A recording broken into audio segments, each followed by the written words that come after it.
안녕하세요. 소리의 가치입니다. 구독과 좋아요, 알림 설정 부탁드려요. 오늘의 사연 시작할게요. 안녕하세요. 30 초반, 결혼 5년 차 아이 둘 있습니다. 혼전 임신으로 20 중후반에 후다닥 결혼하긴 했지만 연애 기간도 이미 오래됐었고 모은 돈이나 가정 환경이나 비슷하고 가치관 잘 맞고 친구처럼 잘 지내서 큰 문제나 트러블 없이 결혼 생활을 이어왔습니다.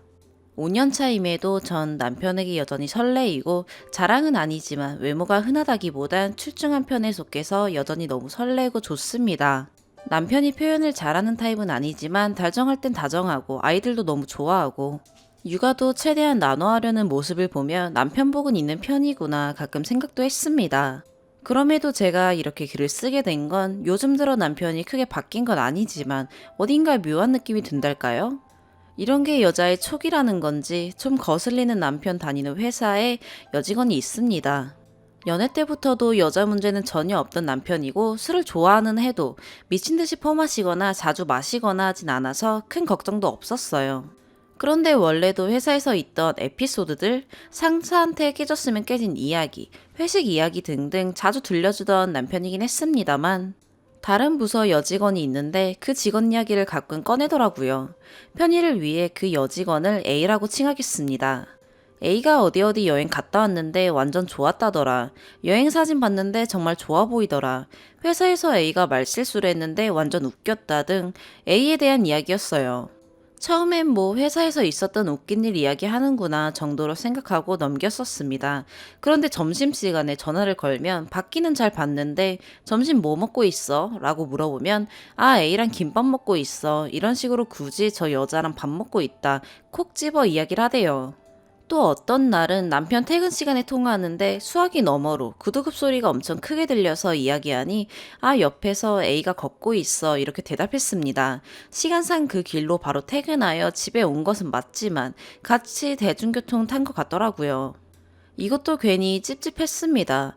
남편은 회사가 가까워 주로 대중교통 이용합니다. 어딘가 찜찜한 기분이 점점 들었지만 아이들을 너무 사랑하고 아껴주고 저를 대하는 태도도 한결같다 생각했기에 애써 무시했었는데요. 얼마 전 남편의 카톡을 보게 되었습니다. 그게 문제였죠. 서로 당연히 숨기는 것이 없기에 서로의 패턴이나 비밀번호는 다 알고 있었지만 굳이 보진 않았었죠. 그러다 남편이 혼자 씻으러 들어갔는데 순간 소파에 올려둔 남편 폰이 눈에 확 들어왔고 전 결국 보고야 만 거죠. 그 여직원과 개인톡을 많이도 했더라고요. 근데 참 애매한 게 카톡만 봐서는 바람 핀다는 증거가 될 만한 내용은 전혀 없어요. 그치만 정상적으로 보이진 않더군요. 유부남과 미혼인 여자가 굳이 개인톡을 할 이유가 있는 건지. 읽어보니 업무 관련 톡이 간간히 있지만 대부분은 잡담과 A가 먼저 보낸 날도 있고 남편이 선톡을 한 날도 있었습니다. 대충 기억나는 걸 몇 개 써보자면 아 오늘 점심 뭐 먹었지? 나 김치찌개 먹고 싶어. 어디야? 지금 머리 안 어울린다. 전이 낫다 등등. 톡만 보면 무슨 친한 친구 사이 같더군요. 서로 반말과 존댓말을 섞어서 하더군요. 좀 읽다가 화장실 문 열리는 소리가 들려 안 본 척 후다닥 폰 내려놓고 땅청 피었습니다. 심장이 벌렁벌렁거렸어요. 결혼 후로 단 한 번도 외박한 적 없고 겉으로 놔둔 적도 없다고 생각한 남편인데 저 여자가 뭔데 저렇게 친하게 지내는 거지 싶었어요. 그런데도 저는 그냥 남편이 너무 순수하고 오히려 당당하니까 A가 어땠다 저땠다 하는 얘기들도 저한테 하고 카톡도 지우려면 지우고 숨길 수 있었을 텐데 떳떳하고 아무 사이도 아니니까 그대로 남겨둔 게 아닌가 이런 바보 같은 생각들로 합리화를 하고 있었습니다. 진짜 아무 사이도 아닐 거라 믿고 그렇게 생각하고 싶지만 바람일 가능성도 배제할 수는 없겠죠? 제가 너무 멍청하고 답답한 걸까요? 남편과 진지하게 이야기해볼까 싶다가도 혹시나 남편이 당황스러워하거나 제 생각과 다른 답변을 내놓는 건 아니겠지 하는 걱정도 들고 무엇보다 뭐라고 말을 꺼내야 하는지 무슨 질문을 해야 하는 건지 정말 모르겠어서요. 남편보다도 유부남인 걸 뻔히 알면서 개인적인 연락을 저렇게 꾸준히 해대는 A가 이해가 안 되네요. 심지어 아이도 있는데 말이죠. 정신없이 글을 썼는데 카톡 내용 중에는 남편이 저희 아이 사진을 그 여자에게 보낸 것도 있었습니다. 대화 내역을 쭉 본 게 아닌데 사진 탭 들어가서 대충 훑어봤을 때 저희 아이랑 남편이 같이 찍은 셀카도 보이고 아이만 있는 사진도 몇 장을 보냈더라고요. 이건 도대체 뭔지. 사진 탭에서 내리다 본 거라 그 사진을 보내며 무슨 대화를 했는지까지는 정확히 모르겠네요. 또 추가로 생각나는 게 있는데 이모티콘도 둘 다 자주 쓰던데 남편이 카카오 캐릭터 눈이 하트인 이모티콘도 막 보냅니다. 얼핏 오르내리면서 본 게 두 개 정도였어요. 그 여자도 처음 보는 이모티콘 이것저것 쓰는데 어떤 캐릭터가 땡큐 하는 이모티콘에도 하트가 달려있고 갑자기 열이 엄청 많네요. 하루빨리 이야기해봐야겠네요. 추가. 생각보다 많은 분들이 읽어주시고 남겨주신 댓글들 하나하나 읽고 또 읽었어요. 여러 의견과 조언 감사합니다. 일단은 아는 척 안 하고 있다가 다음에 또 A 이야기를 하면 당신의 그런 행동에 제 감정이 어떤지, 어떤 생각들이 드는지 차분하지만 단호하게 말해볼 거고요. 그래도 많은 분들이 바람까진 아니고 썸 정도 같다 해주셔서 사실 그 자체도 문제지만요. 아무튼 아직은 바로잡을 수 있을 것 같은 희망이 있어서 그나마 다행이라는 생각도 드네요. 잠자리까진 하지 않았을 거다. 그런 말이 듣고 싶었던 걸지도. 실은 더 풀자면 풀 이야기들이 있긴 하지만 아주 혹시라도 남편이든 그 여자든 이 글을 우연히 보게 되고 조금이라도 눈치채면 증거인멸해가면서 더 영악하게 뒤에서 먼짓거리라도 할까봐 이상한 불안감, 걱정이 있기도 하고 그런 정황들을 더 글로 적게 되면 제 맘만 더 안 좋아져서 글도 적당히 쓰고 말았는데 복잡하네요. 녹음 어플도 한번 알아볼게요. 그리고 남편분 몰래 볼 기회가 또 나면 대화 내역 최대한 사진 찍어 놓을 생각이고요. 그리고 이건 그냥 생각난 건데 좀 예전이고요. 남편이 SNS 아이디는 있고 자주 하진 않아요. 1년에 1개에서 3개 정도? 아이 사진, 가족 사진, 음식 사진 정도 올려요. 가끔 들어가서 이것저것 보고 친구들 거 좋아요는 누르거든요. 올해 교제했고 남편 친구 다 알고 웬만한 지인 다 알아요. 그리고 직장 동료 몇 명도 서로 마팔이었는데 그 여직원도 있었거든요. 여직원 팔로우가 3명이었는데 한 명은 비공개여서 잘 모르겠고 나머지 둘 계정 그냥 구경했던 적이 있었어요. 이땐 진짜 단순한 호기심, 심심함 때문이었죠. 그냥 SNS 하다 남편 팔로 계정 구경한 정도예요. A 여직원 사진에 다 좋아요를 눌렀더라고요. 게시물 수가 30개 미치였어요. A 말고 다른 여직원 계정에는 사진이 워낙 많아 다 체크한 건 아닌데 최근 게시물 1000여 개 정도 하트 누른 것만 봤어요. 별거 아니다 싶기도 했지만 넌지시 여사친이나 여자 동료들 좋아요는 너무 자주 누르지 마 라고 농담처럼 말한 적이 있었긴 해요. 이게 근데 2, 3년 전이고 지금 A 계정 염탄해 보려고 하니 비공개여서 확인은 안 되네요. 마음이 불안하니 별게 다 생각나고 지금 행복을 잃고 싶진 않아요. 잘 이야기해보고 고쳐지길, 앞으로 그러지 않길 바라야죠. 그렇지 않은 반대 경우는 생각만으로도 소름 끼치고 숨이 턱 막히는데 잘 해결되기를 단단히 준비해서 잘 말해보려고요. 두 번째 추가. 처음 작성한 글에 많이 달아주신 댓글들을 읽고 또 읽고 여러 방법들을 생각해보고 했는데 일단 당장은 티를 내진 말자 싶어서 아무 내색 안 하고 평소처럼 생활했고요. 마침 화요일에 직원들끼리 간단히 회식 자리 가지고 술에 취한 채로 집에 왔어요. 잠든 거 몇 번이고 확인 후에 몰래 폰 가지고 화장실 가서 확인해봤어요. 댓글들처럼 탈의하고 같이 찍힌 사진이라도 나와야 바람이냐. 지금 이미 여직원 A에게 저렇게 설레어 하고 그렇게 서로 연락을 처했던 게 그것만으로도 바람이죠. 바람인지 물었던 제가 바보였죠. 어느 정도 확인하니 카톡은 거의 매일 하는 수준이었고요. 전에 슬쩍 봤을 때는 날짜까지 다 보진 않았는데 이번에 보니까 일주일에 최소 3일, 많게는 5일 정도는 카톡을 하고 있었고 주말에도 연락을 종종 하대요. 아이들이랑 저랑 있던 순간에도 그년이랑 카톡 주고받으며 실실 웃었을지도 모른다는 생각이 들면서 이게 참 말로 표현할 수 없는 참담함이네요. 그땐 최근 톡만 봐서 최근에는 그런 대화를 덜 한 건지 삭제를 한 건지 모르겠다만 대화 내역을 더더 올려보니 가관이네요. 실소 나오다 속이 터질 듯 열불이 나다가 최소 18년도 카톡 정도까지 받고 내용이 워낙에 많아서 그 새벽에 다 보는 건 포기했습니다. 손톱은 누가 어땠네 꼽을 것 없이 둘 다 골고루 했네요. 점심 메뉴 얘기는 일상 다반사. 둘이 먹은 점심밥에 각자 V한 손가락 같이 나온 사진, 원피스 살 건데 골라달라, 서로 휴가 사진 공유, A가 비키니 입은 사진도 남편에게 보냈어요. 거기에 남편은 이모티콘으로 답했고요. 서로 별명으로 놀리며 좋아하고 아주 톡에서 웃느라 난리입니다. 아, 별명이 아니라 애칭일 수도 있겠네요. 뭐 먹고 싶다 하면 남편은 오빠가 먹여줄게 라고 보내고 사무실에 본인들 물건, 사진 찍어 올리면서 이것 좀 쓴다, 수고했어, 고생했어, 굿밤 같은 말들이나 여기에 쓰진 않았지만 온갖 귀여운 척하는 말투들. 남편이 A한테 아주 잘해, 잘했어, 우쭈쭈 이러고 저희 집에서 저녁 차려 먹은 사진도 보낸 적도 있어요. 내용은 맛있겠지? 너가 좋아하는 메뉴야. 이런 식이었어요. 무슨 업무적인 얘기하다가 남편이 오빠만 믿어. 이렇게 얘기하고 머리 바꾼 게 안 어울린다. 전 머리가 낫다. 새로 네일아트 했다. 내일 봐줘. 몇몇 직원들끼리 노래방에서 같이 찍은 사진들 있고요. 둘이 딱 붙어 있어요. 남편이 그 여자 SNS 글 캡처해서 그걸로 놀리는 것도 있었고 진짜 웃긴 건 우리 아이들 사진은 왜 보냈는지 정신 나간 놈인지 보내면 그 여자는 귀엽다 졸깃행 거리고 볼 만져보고 싶다 이딴 개소리로 답장을 했었네요. 정말 소름 끼쳐요. 제 폰으로 남편 폰 화면 일단 저런 거지 같은 부분들 다 찍어는 놨고요. 대화톡이 너무 길어서 다른 날에 더 예전 대화까지 털어볼 생각입니다. 뭐 더 나오면 나왔지 덜 할 것 같진 않아요. 확인한 날 화장실에 쪼그려 앉아 숨죽여 울었네요. 아이라도 혹시 깰까봐. 아직 어디에도 누구에게도 털어놓지도 못하고 분한 마음 여기에나마 글로 남기게 되네요.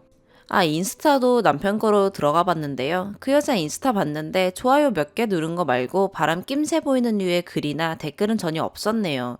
아무튼 인생이 허무하고 그래도 한 구석으로 믿고 싶었던 남편이었는데 이제 그냥 남 같네요. 몇 년을 저리 가깝게 지내며 SNS나 메시지에서 티를 안 냈을 뿐 실제로 선을 넘었을지 어떨지는 모르는 거죠. 뭐 넘었겠죠. 그리고 어찌됐건 그렇게 아이들 잘 놀아주고 변함없을 것 같았던 인간인데 그 여자랑 히히덕거리고 좋아 죽으며 저짓거리 해온 게 다 놓고 싶지만 오로지 아이들만 생각하며 버텨보려고요.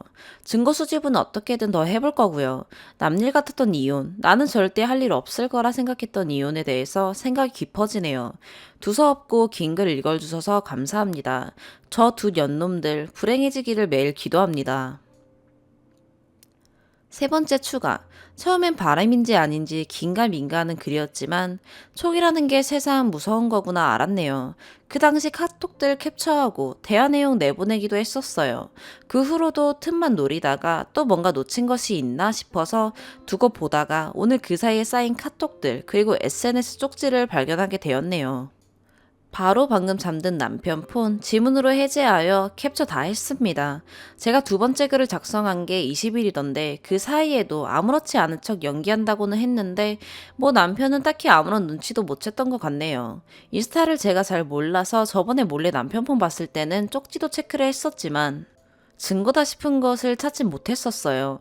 그런데 방금 들어간 인스타에서 사용자 프로필에 빨간 점 표시가 있어서 보니 정말로 비공개 계정 그런 게 있더군요. 댓글에서도 어떤 분이 확인해봐야 한다 하셨는데 어떻게 검색을 해봐야 하나 했더니 그냥 남편 폰에서 계정 전환을 하면 바로 나오는 거였네요. 그 여자가 보낸 쪽지 때문에 빨간 점이 떴었던 건가 봐요. 쪽지들도 다 캡처하여 제 클라우드로 옮겼어요. 저 여자도 그게 비공개 계정으로 따로 사용하는 것 같아요. 제가 원래 아는 남편 계정의 팔로잉에는 저 여자 아이디가 다른 아이디로 있거든요. 둘 다 프사도 없이 비공개로 연락용으로 저렇게 사용한 듯 싶네요. 게시물도 하나도 없고요. 사진 밑에 몇 개 올립니다. 저 정도 대화 수준이면 불륜 증거로 인정이 되는 거겠죠? SNS 쪽지를 보니 더욱 뒤통수 맞은 기분이네요. 바로 몇 시간 전까지도 그렇게 더럽게 뒤에서 연락을 주고받고 있었네요. 아무렇지 않은 표정으로 아이들하고 놀아주면서 머릿속으로는 전현 생각만 가득했던 건 아닐까? 전 제정신으로 못 버티겠고요. 뭐 애써 마음 접고 굽히고 제 경제력을 키워 이혼을 하던 그 여자를 고소하고 남편은 돈 버는 기계로만 아이들만 생각하며 그렇게 버티던지 어떻게 할지는 정말 저도 모르겠지만요. 지금은 그냥 이런 놈 두고 내가 남편 복은 있다, 잘생겼고 아직도 설렌다 어쩐다 했던 제 자신이 너무 수치스러워요. 마음 같아선 여직원 얼굴 다 까고 신상 모든 것 알아내서 매장시켜버리고 싶어요. 그치만 그러면 오히려 제가 불리해질 수도 있는 거겠죠? 이젠 눈물도 안 나네요. 우리 사이 멋지다, 자랑스럽다 하던 친정엄마 생각하면 억장이 무너지네요.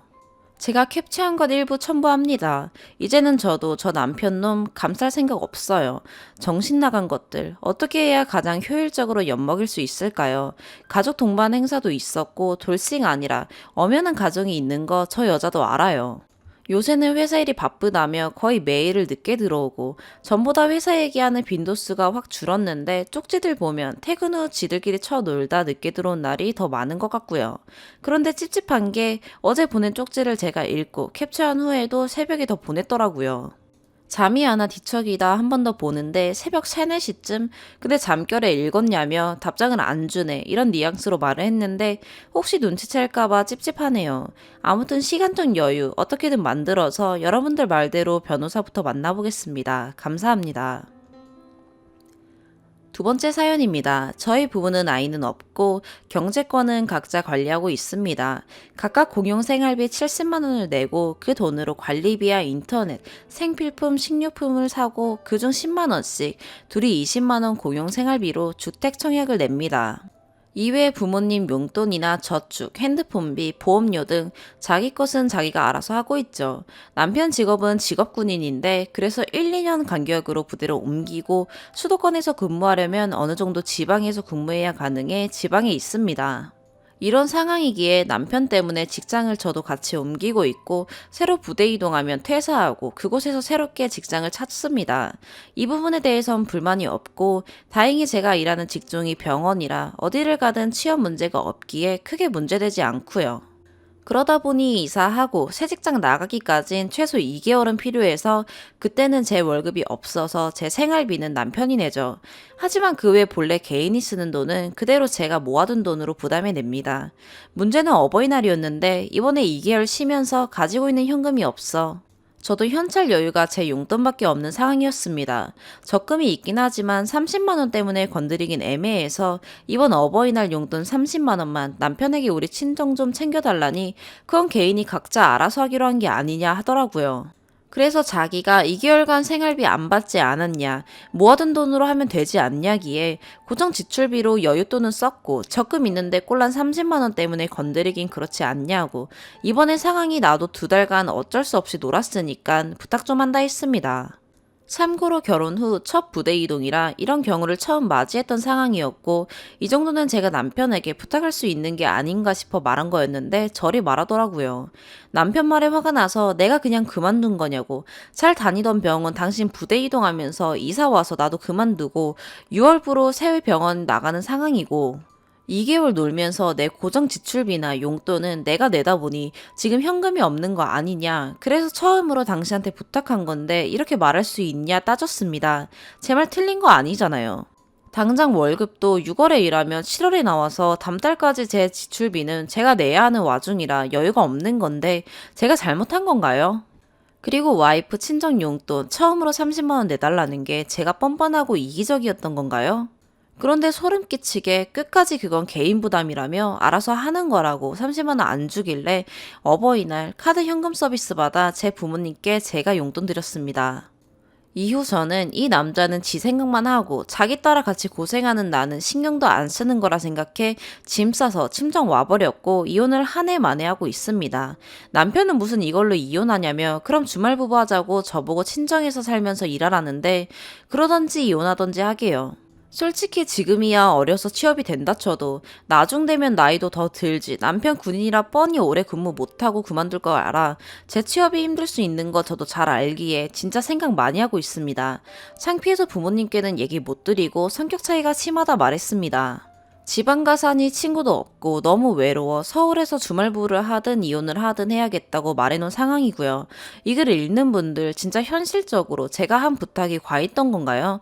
제 생각이 잘못된 거였나요? 그냥 제가 잘못된 거면 솔직히 말 좀 해주세요. 아, 오해할까 싶어 남기는데 평소 개상적인 부부 생활 한 거 없습니다. 시댁에 갈 때마다 한 번도 빈손으로 간 적 없고, 과일이나 선물 같은 거 다 제 돈으로 챙겨 도리했고, 명절이나 제사 참여 항상 했습니다. 부부로서, 아내로서, 며느리로서 자주 가지 못하는 시댁이기에 예의 지키고 고부간 사이도 좋습니다. 남편 또한 저희 친정 갈 때 과일 한 박스라도 사서 갔습니다. 서로 용돈을 드린 적은 없어요. 그냥 각자 선물 드리는 것 정도입니다. 남편도 사이노릇 잘했기에 그가 문제 안 터졌던 거고요. 있는 그대로 말합니다. 결혼은 어차피 관사 나와 집값이 안 들어가니 양가 도움 없이 저희 돈으로 했고 혼수도 같이 샀어요. 축의금으로 식대하고 남은 돈은 부모님 손님이 더 많으니 자식돌이로 둘 다 본인 집에 드렸고요. 대신 시댁에서 김치냉장고랑 냉장고 해주시고 저희 친정은 TV랑 스타일러 세탁기 해주셨어요. 그 돈이 그 돈인 셈인 거죠. 그리고 저희가 취미생활 팔아 딩크로 살기로 해서 애는 없이 살기로 한 것도 양가 부모님이 니들 인생 알아서 살아라 하셔서 그렇게 하기로 된 거라 경제권 각자 하는 게 편했고요. 살림은 솔직히 제가 더 하죠. 그래봤자 저녁 차리는 정도 더 하는 건데 이런 거에 대해 제가 더 고생한다고 생각한 적 없어요. 어떻게 칼같이 살림 나누겠어요. 시간 되거나 컨디션 괜찮은 사람이 하는 거라 생각하고 대단하게 큰 집도 아니고 두 사람 사는 거니까요. 그리고 경제권 왜 각자 맞냐면 용돈 타서 쓰는 나이도 아니고 둘 다 성인 돼서 사회생활 하면서부터 다 알아서 한 스타일이기에 저도 만족하고 살았어요. 혹시 자기 집에 큰일 터지면 눈치 안 보고 알아서 자식 노릇하기도 수월하고 애가 없으니 저희는 직장만 하는 거 빼면 크게 돈 나갈 일이 없으니 가능했습니다. 차도 결혼 전 각자 타고 다닌 거 있던 상황이라 차 할부금 남은 사람도 있고 여러 가지로 그냥 이 부분이 서로 편하고 이렇게 연애해서 연애 시절에도 이걸로 싸울 만한 건덕지 자체 없이 깔끔하고 만족했고요. 마지막으로 2개월 정도 쉴 수밖에 없는 건 부대 이동이 진짜 갑작스럽게 나는 경우가 있는데 이번이 그랬고 관사 신청해서 받고 들어가기 전 도배나 장판이 필요한 경우는 나라에서 그 비용이랑 이사비를 줘서 남편 바쁘니 제가 퇴직 신청하고 이사 준비하느냐 쉴 수밖에 없었어요.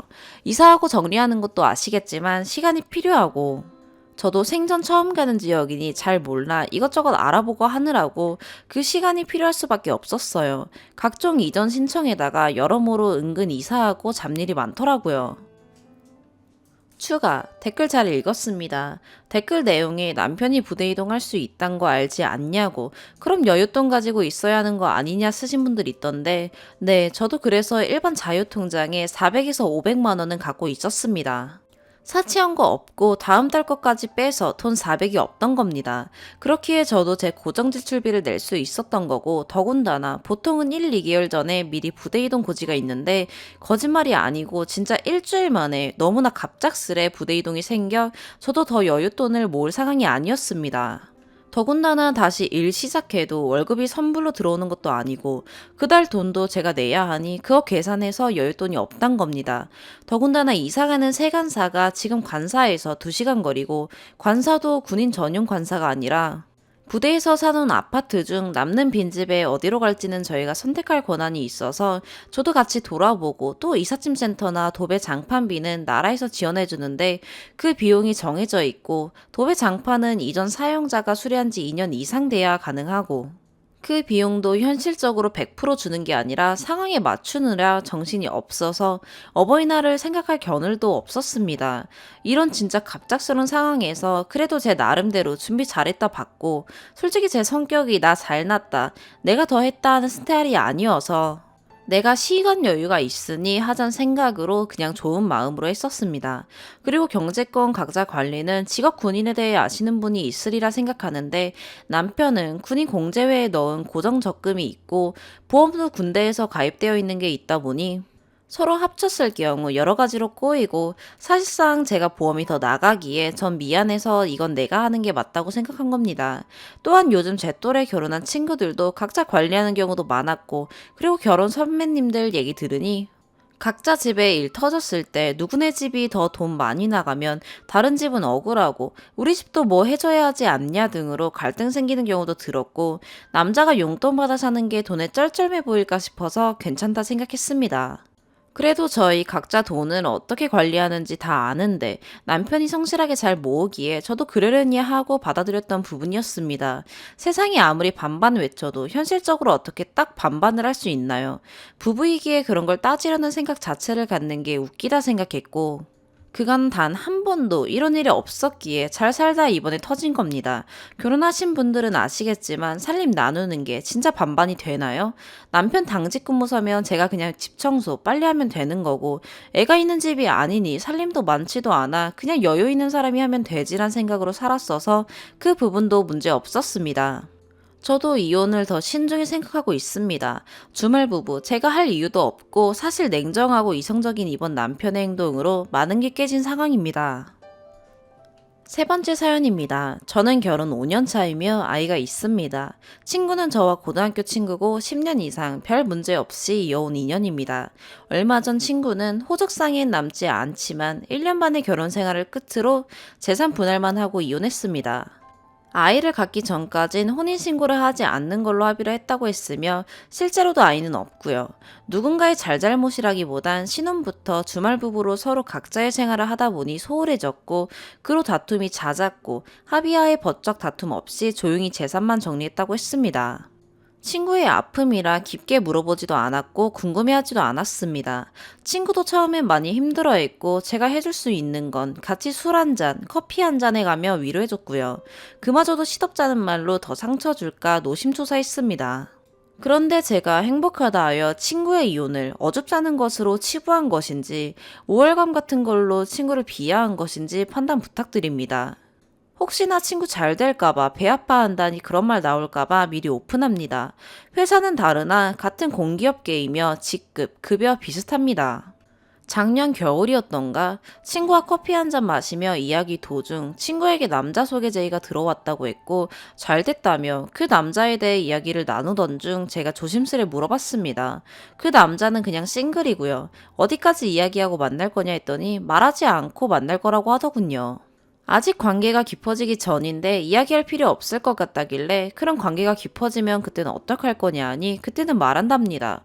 그래서 그때 그 남자가 좀 놀라지 않을까 하니 그건 그때 봐서 어떻게 되겠지? 하길래 그래 일단 만나봐 어떤 사람인지부터가 중요하니까 하고 넘어갔지만 솔직히 좀 놀랬습니다. 하지만 제가 더 왈가왈부할 일이 아니기 때문에 더 이상 길게 말은 하지 않았습니다. 물론 처음부터 모든 걸 오픈하기가 어려운 건 알지만 관계가 깊어지기 전 시기를 봐가며 상대방에게 우선 이야기를 하는 게 맞다는 게 제 입장입니다. 그 상대방에게도 생각할 시간과 어쨌든 상황이 다르니까요. 그리고 이번에 저희 신랑이 사업을 하는데 솔직히 말해 돈 잘 법니다. 정말 주위에서 저보고 전업주부하며 편히 살지 왜 일하냐 하는데 저도 대학 다니며 어렵게 들어온 회사이며 결혼 전까지 열심히 일거둔 내 자리가 아까워 육아휴직 1년 쓰고 복귀했고요. 신랑은 신랑이고 나는 내 일이라며 일적으로 선 긋고 삽니다. 그렇다고 신랑이 버는 만큼 저에게 돈을 팡팡 쓰는 것도 아닙니다. 바라지도 않고요. 그냥 이렇게 조용히 결혼 생활 유지하는 게 제 바람입니다. 사업상 바쁘기에 저는 퇴근 후 어린이집에 애 데리러 가고 독방 육아에 집안일까지 다 껴안아도 만족하고 사는 이유는 신랑이 제 커리어를 존중해 줍니다. 제 월급 또한 저의 몫이라 생각해주는 사람이라 오롯이 저 쓰고 모으고 살고 있고요. 가끔씩 고생해줘서 고맙다는 표현으로 서로 감사해 생각해주고 그거 하나로 별 문제 없이 사는데 그걸 아는 친구가 늘 부러워했습니다. 저는 부러울 게 뭐가 있냐. 너 혼자서도 그 정도 벌고 떵떵거리면 쓸 거 다 쓰고 모을 거 다 모아도 어려움 없고 네 미무며 우스갯소리로 남자 열은 더 만나도 된다고 남 부러워 말고 결혼에 너무 조급하지 말라고 실제로도 몸매 좋고 이뻐요. 여튼 맥주 한 잔 마시며 이야기하는데 친구가 신랑 친구 중에 소개시켜줄 사람 없냐더라고요. 사실 장가 안 간 친구도 많고 신랑이 사업을 하니 주위도 거의 사업을 꾸리는 친구들이 많아 경제적으로 다들 부유한 편입니다. 소개야 어렵지 않은데 작년에 친구가 있던 말이 생각나 슬며시 다시 이야기했습니다. 소개는 어렵지 않은데 난 네 친구기에 너의 그 이혼 일은 문제가 아니다. 다만 신랑 친구들은 내 친구가 아니지 않냐. 생각이 다를 수 있고 남에게는 민감할 수도 있는 문제니 우선 소개 전 그 부분은 조심스레 알려주고 소개를 시켜도 시켜주고 싶다 하니 친구가 갑자기 화를 내면서 서운하다 합니다. 그 일은 말해도 자기가 말할 것이지 굳이 네가 나서서 떠벌릴 이유가 뭐냐고 합니다. 그래서 막말로 내 남자 지인을 소개시켜줘서 네가 이혼녀인 걸 뒤늦게 알고 나한테 욕을 하더라도 난 그 남자랑 연 끊을 수 있다. 그 남자에겐 미안하지만 그래도 난 네 친구니까. 그런데 이건 아니지 않냐? 내 신랑 친구다. 혹시나 그 남자가 왜 애초부터 말하지 않았냐 하면 나는 그렇다 치고 내 남편은 무슨 죄로 짐을 떠안아야 하냐고. 너도 나에게 중요하지만 내 남편도 중요하다. 너의 연애 생활을 위해 우리 부부가 희생하길 바라냐 하니? 사실 속으로 자기의 이혼을 즐기고 있었냐고 겉으로 위하는 척 하더니 좋은 남자 만나서 친구 잘 될 생각하니 배 아프고 질투나서 그런 거 아니냐 악을 쓰더라고요. 다시 물어봤습니다. 그런 마음 맞아 두세 번 만남 후 관계가 더욱 깊어지기 전에 네 입으로 고백하겠냐고요. 그것도 싫답니다. 중간에 헤어질 수도 있는데 누구 좋자고 이야기를 하냐고 합니다. 그럼 소개시켜줄 수 없고 네 인연은 네 스스로 찾아라. 앞으로도 소개시켜줄 마음 없고 정말 너에게 미안하지만 그 남자는 무슨 죄냐고. 널 사랑하게 됐을 때 그 남자가 받을 상처는 막말로 네가 싱글이고 남자가 뒤늦게 돌싱인 것을 알았을 때 너는 이해하고 계속 만날 수 있겠냐고요. 그랬더니 사랑하면 그럴 수 있답니다. 제가 황당해서 헛웃음이 나더라고요. 그러니 친구가 비웃는 거냐고. 너는 네가 지금 우월한 줄 알지? 그래 잘 먹고 잘 살아라 하고 자리 박차고 나갔습니다. 너무 어이없어서 아무 말도 안 나오고 주위 시선에 너무 부끄러워서 움직일 수가 없었네요. 제 신랑도 친구 상황을 다 압니다. 결혼식도 같이 갔고요. 위로해준다고 자주 만나다 보니 속일 수가 없어 귀뜸만 해줬었고 신랑도 남 일은 별로 신경 쓰는 타입이 아니라 안 됐네 하고 말았고요. 다만 이렇게 된 상황을 모릅니다. 나간 지 1시간 만에 들어오니 왜 이렇게 일찍 왔냐 묻던데 솔직히 쪽팔려서 말 못하겠더라고요. 제 생각은 제가 친구 입장이 아니라 100%그 마음을 헤아리진 못하고 제가 닥친 일이 아니라 현실 파악이 어려울 수 있습니다. 하지만 저라면 어떤 남자와의 첫 만남에 모든 걸 털어놓지 못하더라도 무언으로의 관계가 더욱 깊어지기 전, 시작되기 전 그 단계에서라도 언급을 해야 한다고 생각합니다.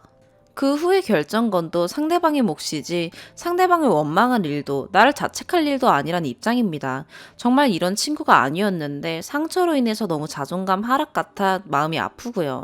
한편으론 이런 모습 보니 정말 못나 보이고 결혼이 다가 아닌데 아직 시기가 아닌데 조급해 보이기도 하고 제가 실수한 건가요?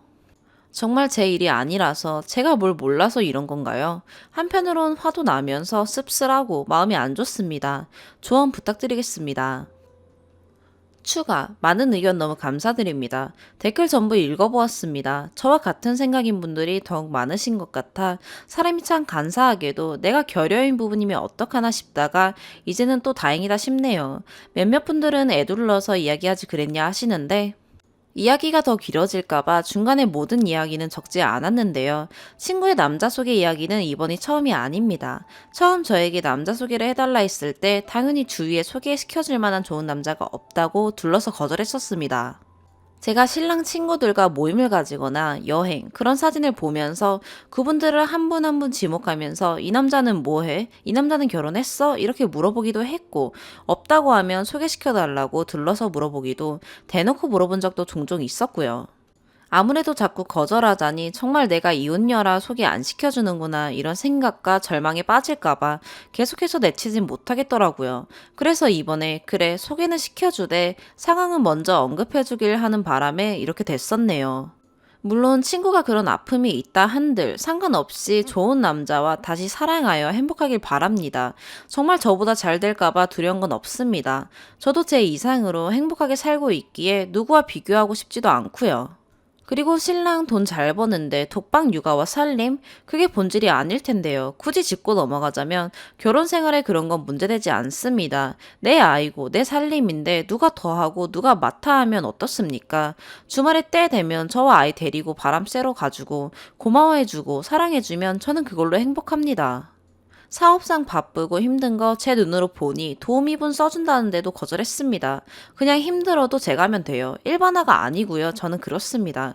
이 이야기를 쓴 건 저의 상황에 본인과 빗대어 부러워하고 사업하는 남자를 은근슬쩍 바라는 모습을 표현하려 했던 것 뿐입니다. 여튼 많은 의견 감사드리고 마음이 편치 않아 먼저 연락해서 이야기를 마저 해볼 생각입니다. 그럼 결론이 나겠죠. 혹시나 추가적인 이야기가 있다면 남겨볼게요. 모두들 감사합니다. 네 번째 사연입니다. 어디서부터 써야 할지 화가 나 서술도 한잔하고 울고 어디서 말도 못하겠고 여기다 술김에 주저리 씁니다. 정말 드라마 같은 일이 저희 시댁에 생겼습니다.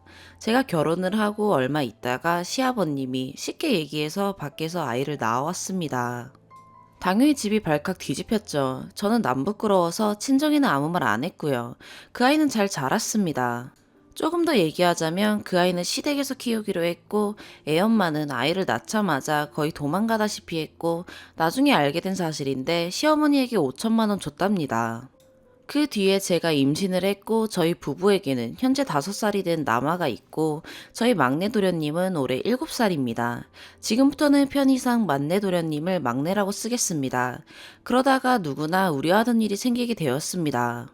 시아버님이 돌아가신 겁니다. 그리고 얼마 뒤 시어머니까지 시름시름 앓기 시작하셨습니다.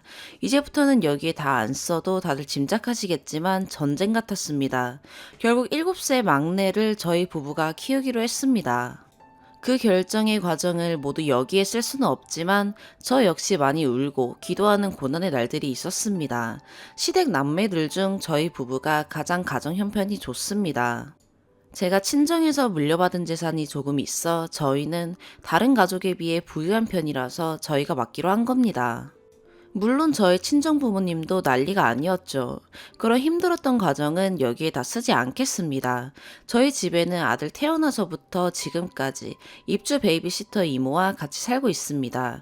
이모님께 돈을 좀 더 주고 막내 도련님도 같이 봐주고 있습니다. 이모는 5일 일하시고 주말은 쉬시고 저와 제 남편이 아이들을 봅니다.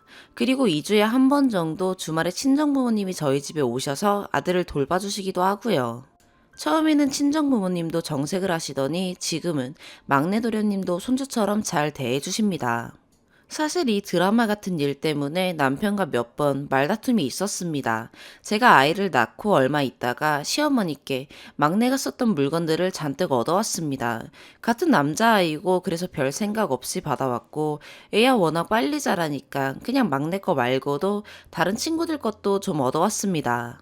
그랬더니 세상에 남편이 시어머니께 얻어온 막내 옷이니 뭐니 당장 내다 버리라고 소리를 지르고 버럭대서 한번 크게 다퉜네요. 그리고 작년 하반기부터 막내 도련님과 저희 가족이 같이 살게 되었습니다. 막내가 예절도 바르고 의젓합니다. 그 어린 게 저에게도 꼬박꼬박 형수님 하고 제 남편에게는 큰형님 그러면서 존대도 쓰고 제 아들도 마치 형처럼 살갑게 챙기기도 합니다. 큰 말썽 없이 잘 지내고 있습니다. 물론 아직 애기니까 가끔은 저한테 혼나기도 하고 뭐 평범한 어린아이입니다. 중간중간에 자꾸 눈치 보는 게 있어 사실 보고 있으면 마음이 짠하기도 하고 뭐 저는 그렇습니다. 작년에는 막내 유치원 문제로 한번 저희 부부가 엄청 크게 다퉜습니다. 2019년에는 막내 영어 유치원을 보내려고 했습니다. 저는 이왕 이렇게 된 거 잘 키우고 싶은 마음이었죠. 그랬더니 남편이 아직 우리 애도 영어 유치원을 못 보냈는데 저 새끼를 왜 영어 유치원을 보내냐고 너무 승질을 내더라고요. 그래서 제가 아직 우리 애는 어리니까 영어 유치원 안 보내는 거고 우리 애도 7살이 되면 영어 유치원 보낼 거라고 그러면서 크게 또 다퉜네요. 결국엔 지금은 영어 유치원 잘 다니고 있습니다. 이모가 그러는데 평소에는 제 아들을 그 어린 게 조카라고 엄청 챙긴다고 하더라고요. 사실 제 아들도 막내를 좋아합니다. 아직 천지분간 못하는 제 아들은 막내에게 삼촌이라고 했다가 형아라고 했다가 뭐 그러면서 엄청 졸졸 쫓아다닙니다. 문제는 제 남편입니다. 평소에도 사실 둘을 차별하는 게 느껴집니다. 물론 제가 그러지 말라고 남편한테 주의를 주긴 합니다. 그러다가 오늘 또 크게 싸웠네요. 오늘 남편이 무슨 모임을 갔는데 얼큰하게 취해서 집에 들어왔습니다. 아들이 먼저 쪼르륵 나가서 아빠 그러면서 안기더라고요. 저도 나왔고요. 그런데 조금 늦게 막내가 나왔는데 남편이 막내한테 짜증을 내면서 너는 뭐 하는데 형이 왔는데도 늦게 나오냐고. 그럴 거면 너네 집 가라고 그러는 겁니다. 제가 너무 당황해서 애한테 왜 그러냐고 그러고 남편은 또 화내면서 너는 왜 쟤만 감싸고 도냐고. 그러면서 결국 큰 소리 내면서 싸우고 막내는 죄송하다고 울고 아들은 형 우니까 따라 울고 뭐 난리였습니다. 남편이 성질 내면서 나갔는데 아까 시어머니께서 전화가 왔습니다. 집 나가면서 시어머니 병원으로 가서 자는가 보더라고요. 사실 오늘은 남편의 첫 사적 외박이네요. 저도 흥분한 애들 겨우 달래고 서재에서 그냥 조용히 술 한잔 하고 있는데 눈물이 왈칵 납니다. 이렇게 쓰다 보니 제 남편이 쓰레기 같은데 사실 남편은 저랑 연애하면서 최근까지 누구에게도 악한 소리 한 번 안 하고 저랑도 싸운 일이 없었습니다. 참 순하고 인성 올바른 사람입니다. 시아버님도 바람둥이 할아버지는 아니었고 명망 있으시고 참 좋은 분이었습니다. 어느 날 남편이 그러더군요. 자신의 롤모델은 아버지였다고. 인자하고 기품 있고 때론 엄하고 때론 친구 같은 아버지가 좋았다고. 자신도 결혼해서 아버지가 된다면 자신의 아버지 같은 아버지이고 싶었다고. 시아버지는 시어머님께도 참 잘하셨다고 합니다. 두 분 평생 사시면서 큰 소리 한번 안 내시면서 사셨다고. 근데 밖에서 아기를 데려온 순간 그 평생 봐왔던 그 모든 것이 한꺼번에 무너진 겁니다. 얼마 전 어버이날이었잖아요. 막내가 그림카드를 3개를 만들어 왔습니다. 형수님께, 큰형님께, 어머니께. 이렇게 만들어 왔는데 너무 기특하고 마음이 아파서 제가 다음날 월차 내고 막내 데리고 시어머니 병실로 데리고 갔네요. 근데 그 조그만한 게 자기 엄마한테 그러더군요. 자긴 잘 지낸다고, 엄마 빨리 나와서 같이 살자고. 그러면서 그 고사리 같은 손으로 자기 엄마 손을 꼭 잡는데 제가 다 왈칵 눈물이 나더라고요. 누구 말대로 하늘로 머리 둔 짐승은 기르는 게 아니라고 하죠. 저도 불안합니다. 이렇게 저는 애틋한데 이 막내가 중학생이 되고 사고치고 학폭이나 끌려다니면 어쩌나, 아님 나중에라도 형수가 나한테 해준 게 뭐 있냐고 하면 어쩌나. 하지만 지금은 그 불안감으로는 어떻게 할 수 없습니다. 현실적으로 받아들이고 아이가 잘 클 수 있도록 기도하고 인내하는 수밖에요. 남편도 이성적으로는 알지만 가슴이 그렇지 않은 것 같습니다. 막내한테 잘하다가도 문득문득 저놈 때문에 우리 엄마가 고생한다고 생각하는 것 같아요. 마치 지금 남편은 중학생 사춘기 아들 보고 있는 기분입니다. 근데 쓰다 보니 웃기네요. 원래 이 글의 주인공은 제 남편이 아니라 저야지 맞는 거 아닌가요? 제가 남편처럼 막 저렇게 방황하고 남편이 네이트판에 글 써야 하는 것 같은데 이건 거꾸로 되었네요. 현실적으로 지금 가장 큰 걱정은 남편이 막내한테 손찌검을 하거나 언어폭력을 쓸까봐 무섭고, 남편은 사실 저랑 교제부터 여지껏 욕 한 번 하는 걸 못 봤는데 막내가 집에 오고 나서부터는 성격도 조금 싸나워지고 예민해졌으며 술 마시는 횟수도 꽤 늘었습니다. 그리고 그냥 이렇게 보고 있으면 우울증 증세도 있는 것 같습니다. 현실적으로 제가 어떻게 해야 할까요? 가족들 다 같이 병원 가서 가족 상담을 받을까도 진지하게 고민하고 있습니다. 추가. 아까 새벽에 술 취해 쓴 글인데 이토록 하나하나 본인 일처럼 댓글 달아주셔서 감사합니다. 생각보다 댓글이 너무 많아 놀랐습니다. 주작, 자작이다. 사실 그런 말 나올 법합니다. 남편은 시모 병원에서 자고 출근하고 밤에 시모께서 무슨 이야기를 했는지 미안하다, 잘하겠다, 버티고 있어 고맙다 등등 길게 문자가 왔습니다. 저도 그래서 잘 살자, 같이 상담하러 가자 라고 답했고 남편도 그렇게 하기로 했기에 조만간 날짜를 잡고자 합니다. 300여 개의 댓글 하나하나 한 글자도 안 빼고 다 읽었습니다. 진심으로 감사합니다. 댓글 중에 제가 보살이니 뭐니 써있던데 저 그런 사람 아닙니다. 저도 막내가 우리 집에 오기로 결정된 뒤 5만 깽판은 다 부렸습니다. 너랑 네 동생 새끼 데리고 나가라고도 하고 술 취해서 시모께 전화해서 내가 뭘 그리 당신 집에 잘못을 했길래 나한테 이러냐고도 하며 악다구니도 썼습니다. 시댁 형제는 현재 이제 막 박사 끝난 미혼 시누이, 다음 달에 출산하는 동서네. 현실적으로 하루를 맞더라도 저희 부부가 키우는 게 맞죠. 막내는 시모와 시부 아이로 되어 있어 연락도 안 된 친모를 찾더라도 법적인 문제도 만만치 않고, 그 어린애한텐 늙은 부모가 부모라 그랬다가 갑자기 생판 모르는 아줌마한테 데려다 주며 앞으로 저 여자가 네 엄마다 라고 하는 것도 못할 짓이라는 생각입니다. 앞으로도 그냥 시부모 아이로 남게 할 생각입니다. 그리고 혼 외자식인 건 나중에 성인 되면 알려주려고요. 시부 친자인 건 태어나자마자 확인했습니다. 고아원 갖다 주라고 하시는 분들 꽤 있던데 그건 어디 쉬운가요? 그 아이가 비록 축복받지 못한 생명이라 하더라도 제가 아이 키워보니 설상 내 아들이 부정한 아이라 하더라도 전 못할 것 같습니다. 고아원 생각 왜 안 했겠어요. 사실 그냥 잠시 시모 다 나을 때까지만 형제들이 돈 모아 한 달에 50만 원씩 아이 이름으로 보내고 서울의 시설 좋은 고아원에 위탁하려고 했습니다. 근데 시모가 울면서 저한테 거의 빌다시피 했습니다. 애가 무슨 죄냐고. 그쵸. 다들 그러셨는데 애가 무슨 죄인가요?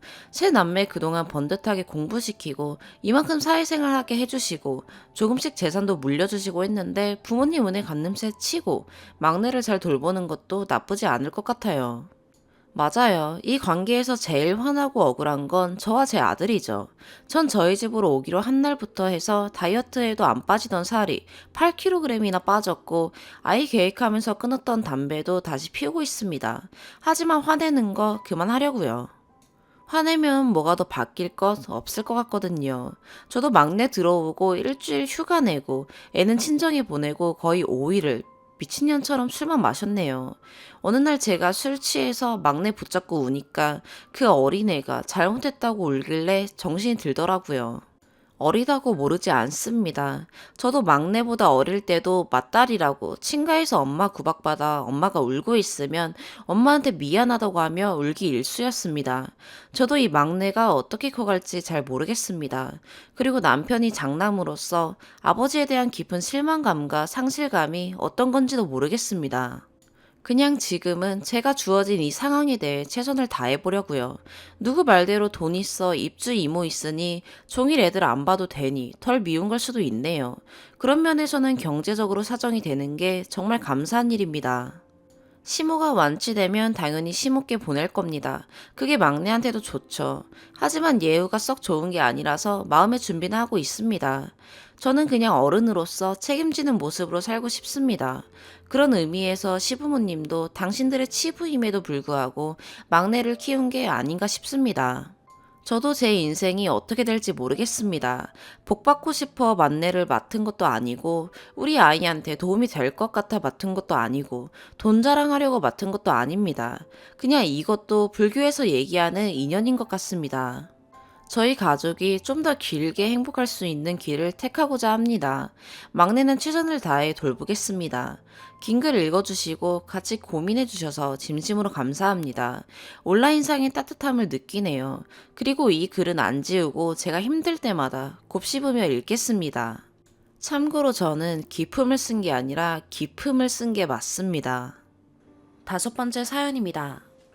아빠가 18살 어린 여자랑 결혼하시겠대요. 여자분은 아빠보다 18살 어리고 저랑은 11살 차이 나요. 솔직히 축하는 못하겠더라고요.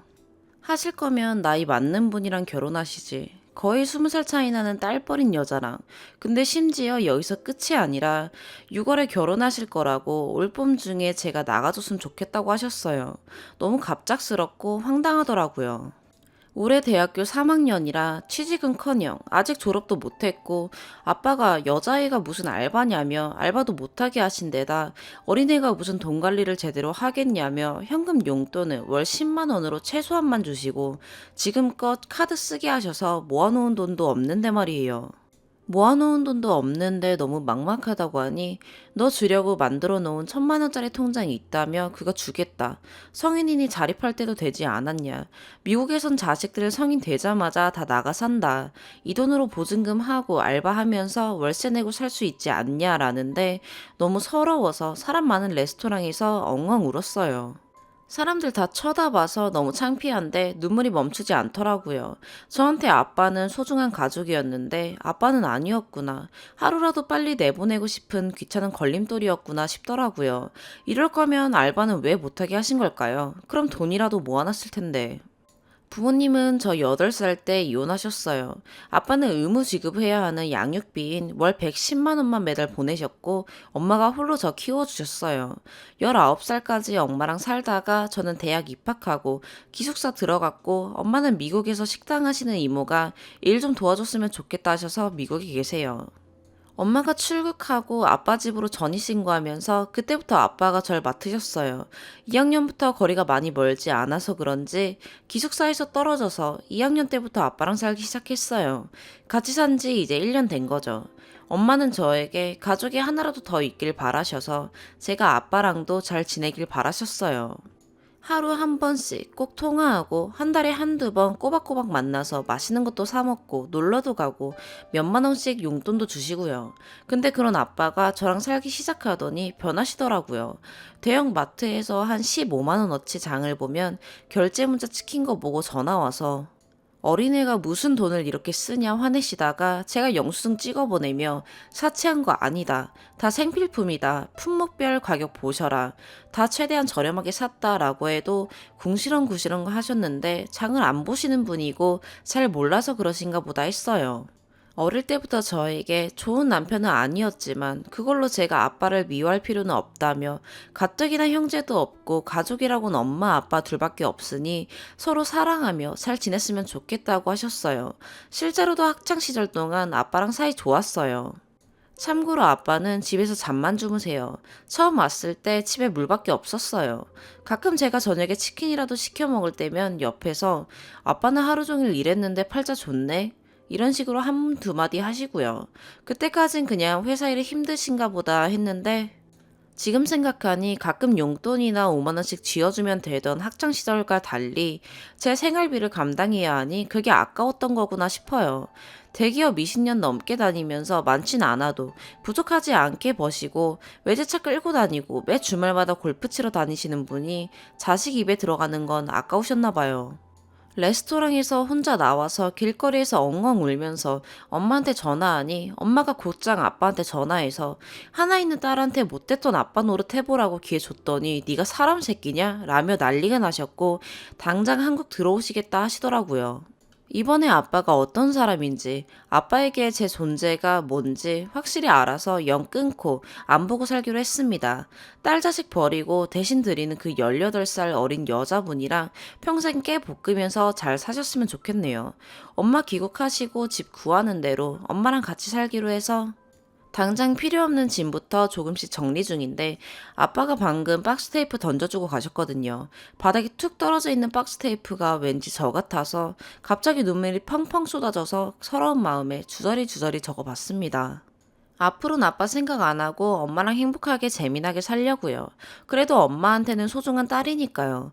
길고 두서없는 글 끝까지 읽어주셔서 감사해요. 팬분들 모두 좋은 주말 되시길 바랍니다. 추가. 그냥 서러운 마음에 방바닥에서 주저리 쓴 글이었는데 자고 일어나니 생각보다 너무 많은 분들이 읽어주셨더라고요.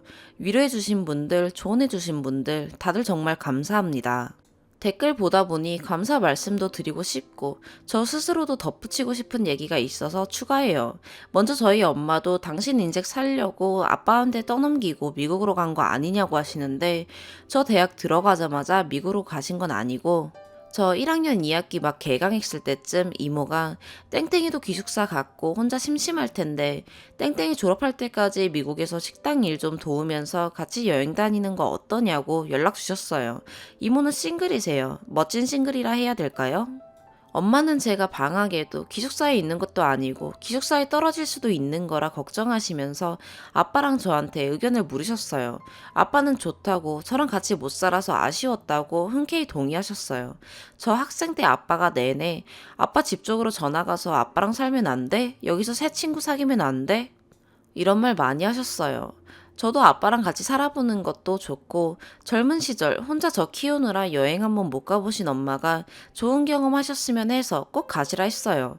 그래서 1학년 2학기 마치고 아빠랑 겨울방학부터 학과했고 2학년 기숙사 떨어져서 쭉 같이 살게 된 거고요. 같이 미국으로 가지 그랬냐는 분들이 계시는데 엄마는 그냥 이모 도와드리고 여행 겸 해서 간 거고 현재 작은 상가 건물 하나 월세 받으며 지내시는데 그것도 평생 첫째 이모께 맡길 수도 없어서 길게 안 있고 저 대학 졸업하면 바로 돌아오실 예정이었어요. 참고로 해외 계시는 동안은 첫째 이모가 대신 관리해 주셨어요. 미국 이모랑 다른 이모입니다. 하지만 이번 일 때문에 그 시기가 조금 당겨지긴 했지만요. 그리고 가장 하고 싶었던 얘기예요. 연 끊고 나서 아빠한테 계속 손 벌리지 말라고 하시는 분들도 계시는데 먼저 이 부분은 아빠보다 엄마가 더 여유로워 굳이 아빠 얼굴 보며 돈 달라고 할 일 없을 것 같고요. 엄마는 한 게 뭐 있냐? 아빠가 양육비 지급하고 1년간 먹여 살려준 건 왜 생각 안 하냐 하시는 분들에게 답해드리자면 그걸로 할 도리를 다 했다기엔 아빠가 저희 엄마한테 빚진 게 너무 많아요. 첫 번째는 아빠가 빚이 있다고 거짓말 치고 생활비를 전혀 지급하지 않았어요. 결혼 초기에 아빠가 결혼 전에 진 큰 빚이 있어서 빚 갚고 나면 남는 게 없다고 정말 미안하다고 엄마한테 무릎 꿇고 울면서 비셨대요. 그래서 엄마는 저 먹여 살리고 생활비를 벌기 위해 온갖 잡일을 도맡아 하며 지내셨고요. 근데 그게 모두 거짓이었던 거죠. 빚은 있지도 않았고요. 아내가 뼈 빠지게 온갖 잡일하는 걸 옆에서 지켜보면서도 거짓말치고 그 월급은 모두 당신 용돈으로 쓰셨던 거죠. 둘째는 아빠도 엄마한테 얹혀서 사셨어요. 첫 번째 사건을 계기로 두 분 사이는 완전히 틀어졌고 각자 돈 쓰며 말 한마디 안 하고 정말 공간만 쉐어하며 사셨어요. 다행히 제가 어린이집 한창 다닐 때쯤 엄마가 차려진 식당이 대박이 나셨고 유치원 때 70평대 큰 집으로 이사 갔어요. 일단은 부부니 아빠도 같이 왔어요. 물론 각방이었지만요. 생활비는 여전히 안 내셨고요. 결혼 생활 내내 돈 한 푼 안 쓰신 거죠. 엄마 집에서 먹고 자고 하면서요. 셋째는 아빠가 나갈 때 엄마한테 8천만 원을 받아서 나갔어요. 받았다기보단 빌려줬다는 게 맞겠네요. 아직 한 푼도 안 갚으셨고요. 계속 이혼 못한다 버티던 아빠가 저 8살 때 이혼해주겠다 하셨대요. 아빠는 명품, 골프, 술 좋아하시고 많이 사치스러우세요. 근데 모아놓은 돈이 한 푼도 없다며 8천만 원만 빌려달라고 하길래 엄마는 치워버린다 셈치고 그냥 주셨대요. 엄마는 아빠 성격상 안 갚을 거 알고 있었는데 8천만 원보다는 당신 행복이 더 가치 있다 생각하셨대요. 근데 이번에 완전 열받으셔서 지난 15년치 이자 다 쳐서 반드시 받아내겠다고 하시네요. 왜 결혼 초기에 진작 이혼 소송을 진행하지 않고 참고 살았는지 궁금하실 수도 있을 텐데 첫 번째 사건 이후로는 엄마는 아빠가 정 떨어지다 못해 말도 섞기 싫을 정도로 너무너무 싫어지셨대요. 소송을 하면 어떤 방향으로든 논쟁을 위해 말도 섞어야 하고 계속 마주쳐야 하는데 너무 끔찍하고 싫어서 그냥 방 한켠 손해보자 싶으셨대요. 큰 편수로 이사 간 것도 서로 각 끝방 쓰면서 최대한 얼굴 안 보고 지내려는 이유였고요. 지난 1년간 제가 쓴 돈이 절대 많지 않아요. 카드 내역 15,000원 이상만 찍히면 전화 와서 품목이랑 굳이 그걸 사야 하는 이유를 캐물으셔서 눈치 보여서 거의 못 썼거든요. 양육비를 지금까지 지급한 줄 아시는 분들이 있으신데 아닙니다. 19살까지만 보내셨어요. 11년간 지급한 양육비 포함, 아빠가 평생 저한테 쓴 모든 돈을 다 합쳐도 결혼 생활 내내 체불한 생활비, 양육비, 엄마한테 몇 년간 얹혀 산 주거비와 식비, 엄마한테 빌려간 8천만 원보다 절대 많지 않습니다. 대학 등록금은 아빠 회사에서 전액 지원되고요. 뭐 그것도 아빠 통한 거 아니냐고 하실 수도 있겠지만 결과적으로 아빠가 제 등록금에 소비한 금액이 영원이랑 사실은 지울 수 없네요. 저는 친자식 관계와 대학생 신분에 1년 얹혔지만 성인이다 못해 번듯한 대기업 다니던 아버지는 자신의 잘못으로 관계 파탄난 아내 집에 몇 년을 얹혀 살며 엄마가 해놓은 음식 빼먹고 좋은 집 산다고 친구들한테 자랑하고 사신 거 생각하면 1년 얹힌 게 과하다는 생각은 전혀 안 드네요. 이혼하는 날 그동안 미안했다고 하는 아빠한테 엄마는 어차피 우리 둘은 끝난 사이니 땡땡이한테 대신 갚으라고 하셨고 잘하겠다고 하셨는데 결국 이렇게 됐네요. 역시 사람은 안 변하나 봐요. 이렇게 돼서 아쉽지만 어차피 이제 남남됐으니 전 저랑 엄마 챙기면서 잘 살려고요. 엄마랑 오랜만에 맛있는 거나 먹으러 가야겠어요. 월요일 잘 보내시고요. 좋은 하루 되시길 바래요. 6번째 사연입니다. 가족, 친지들은 다 제가 이상하고 속 좁은 사람이라 합니다. 아무리 싸웠어도 가족끼리 연을 끊는 게 말이 되냐며 결혼식을 안 가는 건 말도 안 된다며 참석하라고 강요합니다. 물론 동생도 그렇게 말하죠. 싸우게 된 계기 먼저 말씀드릴게요. 저랑 동생은 쌍둥이입니다. 쌍둥이이다 보니 다른 형제자매들보다 더 많이 부딪히고 싸우며 자랐습니다. 그래도 여는 가족처럼 돈독한 평범한 남매 사이였습니다. 저랑 동생이 고3이던 시절 동생은 실업계고 저는 인문계여서 제가 많이 예민하던 시기가 있었습니다. 혼자 예민했지 가족들에게 눈치 주거나 짜증낸 적은 없습니다. 새벽에 학교 가서 밤 12시에 돌아왔기 때문에 애초에 집에 있는 시간도 거의 없었지만요. 동생이 자전거를 가족과 상의 없이 중고로 사온 적이 있었습니다. 자전거를 둘 곳이 없어서 집 안으로 가지고 들어와서 신문지를 깔아놓고 제 방 앞에 뒀습니다. 밖에 놔두면 훔쳐가고 마땅히 둘 곳이 없었습니다.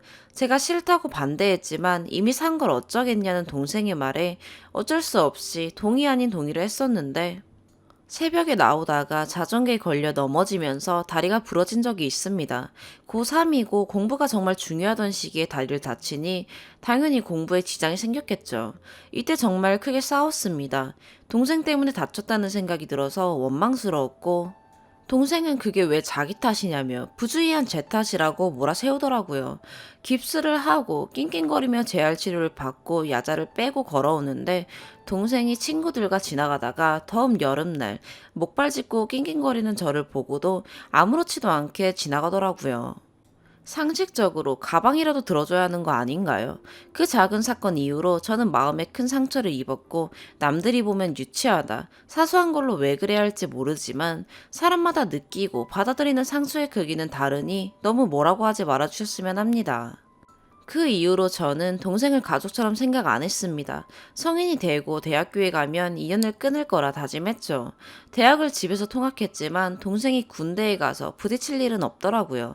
근데 동생이 군대에 있을 시절 월급이 너무 짜더라고요. 아무리 인연 끊겠다 다짐했어도 월급이 너무 작으니 휴가를 받아도 집에 오는 교통비만 10만 원이 넘으니 부담스러워하고 안에서 간식도 잘 못 사 먹는데 안쓰러웠습니다. 대학 다니며 알바해서 학비랑 용돈을 집에서 손 한번 안 벌리고 혼자 해결하고 있던 저였지만 매달 10만 원씩 동생에게 보내줬습니다. 아버지가 안 계시고 어머니도 어렵게 돈을 버시다 보니 제가 도울 수밖에 없었습니다. 동생이 정말 고마워하더라고요. 나와서 울면서 저에게 정말 고맙다고 말하길래 저도 마음이 살짝 풀어지긴 했습니다. 그래, 가족이니 이해하고 내가 용서하고 살자라고 생각했습니다. 동생은 운 좋게 군대 제대하자마자 대기업 계약직으로 들어가게 됐고, 보너스 포함해서 거의 300만 원 가까이 받으며 일을 하게 됐습니다. 그리고 저는 그때 당연히 졸업 후 모아둔 돈이 없었죠. 학생이었고 번 돈은 모두 학비와 용돈으로 들어갔으니까요. 저는 더 배우고 싶은 게 생겨서 고용노동부에서 카드를 발급받아 학원을 다니기 시작했습니다.